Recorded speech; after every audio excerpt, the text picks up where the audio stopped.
Assalamualaikum warahmatullahi wabarakatuh. Perkenalkan, nama saya Kristi Wulandayani dengan NPM E1935223454 semester 5D. Saya mahasiswi dari Fakultas Ilmu Sosial dan Ilmu Politik, Prodi Ilmu Administrasi Negara, Universitas 11 April Sumedang. Pada kesempatan kali ini, saya akan mempresentasikan materi dari mata kuliah Ekologi Administrasi Negara, yang merupakan salah satu tugas yang diberikan oleh Bapak Edi Setiawan, SOS MSI. Selanjutnya langsung saja ke materi yang pertama, yaitu C. Upaya pengembangan lingkungan. 1. Penguatan misi untuk mempertahankan keseimbangan. Upaya ini tidak cukup dengan penyuluhan-penyuluhan untuk menumbuhkan kesadaran. Pada tahap ini, perlu adanya landasan yang kuat dalam upaya menjaga lingkungan. Landasan ini harus memiliki kekuatan yang memaksa dalam pelaksanaannya. Selanjutnya, yang kedua, penetapan sikap untuk memperhatikan lingkungan. Pemerintah melalui programnya menetapkan sikap dasar yang sangat memperhatikan lingkungan dalam melaksanakan pembangunan. Terdapat pada bab 4 dalam Repelta 2 berdasarkan butir 10 pendahuluan bab 3 GBHN 1973 sampai 1978. Melalui keputusan Presiden nomor 27 tahun 1975, dibentuk Panitia Inventarisasi dan Evaluasi Kekayaan Alam. Tugas panitia ini adalah menelaah secara rasional pola-pola permintaan, persediaan, serta perkembangan teknologi baik masa kini maupun masa yang akan datang. Selanjutnya, masalah lingkungan ini dimasukkan dalam GBHN sampai tahun 1998 dan ditetapkan seorang menteri yang menangani masalah ini. Pada dasarnya, pelaksanaan pembangunan sumber-sumber alam Indonesia harus digunakan secara orsinil. Kemudian, pada tanggal 11 Maret 1982, DPR RI dalam sidang paripurna mengesahkan rancangan Undang-Undang Lingkungan Hidup atau yang disingkat RUU-LH yang ditetapkan dalam lembaran negara nomor 12. RUU selanjutnya menjadi Undang-Undang nomor 4 tahun 1982 tentang ketentuan-ketentuan pokok pengelolaan lingkungan hidup atau yang disingkat UU-LH. Selanjutnya, yang ketiga, yaitu pemantapan kesadaran masyarakat dalam pengelolaan lingkungan. UU nomor 4 tahun 1982. UU ini perlu disempurnakan untuk mencapai tujuan pembangunan berkelanjutan yang berwawasan lingkungan. Undang-Undang nomor 23 tahun 1997 yang disingkat UU Pengelolaan Lingkungan Hidup. UU ini baru diundangkan pada tanggal 19 September 1997. Yang keempat, kebijakan berwawasan lingkungan. Frans Magnus Suseno berpendapat, yang diperlukan tidak kurang dari suatu perubahan fundamental dalam sikap manusia modern terhadap lingkungan, hidup, dan alam. Sikap yang dituntut itu dapat dirumuskan, menguasai secara berpartisipasi, menggunakan dengan memelihara. Dari pendapat itu, kita ketahui bahwa manusia harus tetap menguasai alam, tetap menggunakannya. Hal yang perlu diubah yaitu cara penguasaannya dan pemanfaatannya. Selanjutnya yang kelima yaitu membangun etika lingkungan hidup baru. Beberapa rumusan yang memuat sikap dan tanggung jawab terhadap lingkungan yaitu sebagai berikut. A. Manusia harus menghormati alam. Manusia tidak hanya melihat alam sebagai sesuatu yang berguna baginya, tetapi juga memiliki nilainya sendiri. Jika terpaksa mencampuri proses-proses alam, ia hanya melakukan seperlunya dengan tetap menjaga keutuhannya. B. Manusia harus menanamkan kesadaran akan tanggung jawab khusus terhadap lokal sendiri agar lingkungan bersih, sehat, dan alamiah. C. Manusia harus merasa bertanggung jawab terhadap kelestarian biosfer. Ia mengembangkan kesadaran mendalam bahwa kita, termasuk biosfer, merupakan bagian dari ekosistem yang tidak boleh terganggu keseimbangannya. D. Solidaritas dengan generasi-generasi yang akan datang harus menjadi acuan dalam pengelolaan lingkungan.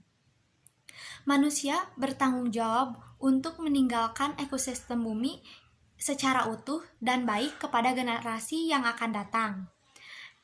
Etika lingkungan hidup baru memuat larangan keras untuk perusak, mengotori, meracuni, mematikan, menghabiskan, menyia-nyiakan, dan melumpuhkan alam sebagian atau keseluruhan.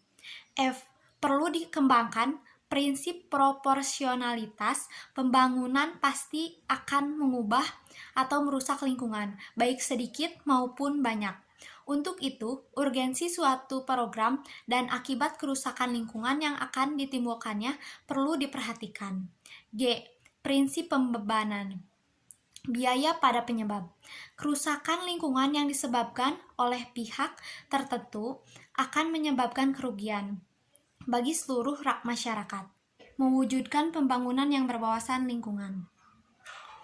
1. Pola pendekatan filosofis. Pada dasarnya, banyak ajaran filsafat dan agama yang menganjurkan manusia untuk memelihara, menghargai, dan hidup menyatu dengan lingkungannya. Dalam perspektifnya, manusia dipandang sebagai subjek dan objek. Oleh sebab itu, manusia harus melakukan pengelolaan yang bijaksana, rasional, cerdas, dan bertanggung jawab. Terbentuknya pola perilaku manusia yang terinspirasi dan berwawasan lingkungan merupakan tujuan dalam psikologi lingkungan, yang merancang metode sebagai berikut. A. Membangun kesadaran, yaitu membangun individu dan kelompok sosial memperoleh kesadaran tentang kepekaan terhadap lingkungan. B. Transfer pengetahuan, yaitu membantu individu dan kelompok sosial memperoleh berbagai pengalaman tentang lingkungan dan pemahaman dasar mengenai masalah-masalah yang berhubungan. Dasarnya adalah eksplorasi kemampuan nasional manusia. C. Pengembangan sikap, yaitu membantu individu dan kelompok sosial memperoleh nilai-nilai sosial, perasaan kuat dan kepedulian terhadap lingkungan serta mempunyai motivasi. D. Pemberian keterampilan, yaitu membantu individu dan kelompok sosial memperoleh keterampilan dalam pemecahan masalah-masalah lingkungan. Partisipasi dan observasi, yaitu membantu individu dan kelompok sosial mengembangkan rasa tanggung jawab terhadap berbagai masalah lingkungan dengan mencoba menerapkan tindakan yang tepat untuk membantu memecahkan masalah. Evaluasi dan refleksi, yaitu membantu individu dan kelompok sosial mengembangkan pola internalisasi diri atas seluruh aktivitas terhadap lingkungan. 2. Pola pendekatan ekologis. A. Sikap teknokratis. Menurut Frans Magnus Suseno, salah satu penyebab kerusakan lingkungan adalah sikap teknokratis. Secara umum, teknokratis artinya keterampilan untuk menguasai sesuatu. Sikap ini pada intinya merampas dan membuang alam dan mengambil semua yang diperlukan dalam kehidupan manusia. B. Sikap dikotomis. Sikap dikotomis berarti melihat dan menempatkan lingkungan terpisah dari kehidupan manusia. Sudut pandang, kepentingan, sikap ini akan memunculkan perilaku tidak peduli terhadap lingkungan, bahwa lingkungan adalah tempat dan sumber daya. Sikap dikotomis ini dapat diketahui dari hubungan manusia dan lingkungan. Beberapa pokok persoalan manusia melihat lingkungan yaitu sebagai berikut. 1. Cara manusia melihat lingkungan yang mempunyai dasar kepentingan. 2. Cara memanfaatkan lingkungan. 3. Cara mengelola lingkungan. 4. Cara menyelamatkan lingkungan. 3. Pola pendekatan psikologis. Pada hakikatnya, pembangunan berkelanjutan merupakan aktivitas memanfaatkan seluruh sumber daya untuk meningkatkan kualitas hidup dan kesejahteraan masyarakat manusia. Upaya peningkatan kesejahteraan manusia harus seiring dengan pelestarian fungsi sumber daya alam agar keseimbangan lingkungan tetap terjaga dan potensi keanekaragaman hayati tidak akan menurun kualitasnya. A. Psikologi lingkungan mendasari perilaku subjek pembangunan yang berwawasan lingkungan. Psikologi lingkungan adalah suatu disiplin yang memperhatikan dan mempelajari hubungan antara perilaku manusia dan lingkungannya. Dalam pemahaman tersebut, tampak bahwa secara implisit psikologi lingkungan sebagai disiplin ilmu memiliki 3 fungsi, yaitu 1. Memberikan pemahaman mengenai konsep-konsep dasar tentang manusia dan lingkungannya. 2. Memberikan dasar-dasar kemampuan untuk melakukan analisis mengenai permasalahan lingkungan aktual, baik yang terjadi di tingkat lokal, regional maupun global. 3. Pengantar penemuan solusi alternatif tentang cara mengatasi permasalahan lingkungan melalui pendekatan ekologis dan penerapan bagi kehidupan manusia. B. Psikologi lingkungan berperan dalam kebijakan pembangunan yang berwawasan lingkungan. Secara umum, peranan psikologi lingkungan dalam penentuan kebijakan pembangunan nasional ini meliputi 3 hal, yaitu 1. Fungsi inspiratif. Fungsi inspiratif ini dimaksudkan bahwa psikologi lingkungan digunakan sebagai dasar petunjuk, pemahaman, dan analisis kritis dalam menentukan kebijakan pembangunan yang berwawasan lingkungan. Beberapa prinsip dasar yang perlu diperhatikan dalam penentuan kebijakan pembangunan yang berwawasan lingkungan ini yaitu A. Prinsip kedaulatan negara atas sumber daya alam dipergunakan untuk kemakmuran rakyat dan bertanggung jawab negara untuk mencegah dampak lingkungan yang bersifat lintas batas. B. Melakukan tindakan pencegahan. C. Prinsip bertetangga yang baik dan kewajiban melakukan kerjasama dengan semua lembaga dan internasional. D. Prinsip pembangunan berkelanjutan. E. Prinsip kehati-hatian. F. Prinsip pencemar membayar. G. Prinsip kebersamaan dengan tanggung jawab yang berbeda. 2. Fungsi daya operatif. Dalam fungsi daya ini berperan untuk mengobservasi, meneliti, menguji kebenaran, dan mengamati sejauh mana pelaksanaan kebijakan pembangunan berdampak pada pola perilaku dan gejala yang muncul akibat pelaksanaan kebijakan. Bahkan psikologi ini berperan sebagai pengontrol pelaksanaan kebijakan pembangunan. 3. Fungsi evaluatif.